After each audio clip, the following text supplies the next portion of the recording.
Hello coders, welcome back. So in this video, we are going to create stunning neon light button hover effect with just HTML and some CSS. So let's begin. On 5.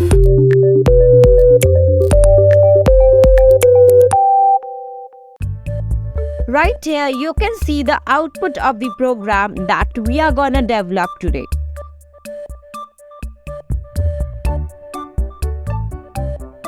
So without further ado, let's get coding.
And now we are done with the programming, and you can also see the results over here.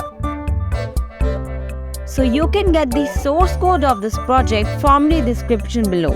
And that's it for this video. Thanks for watching, and I will see you in the next one.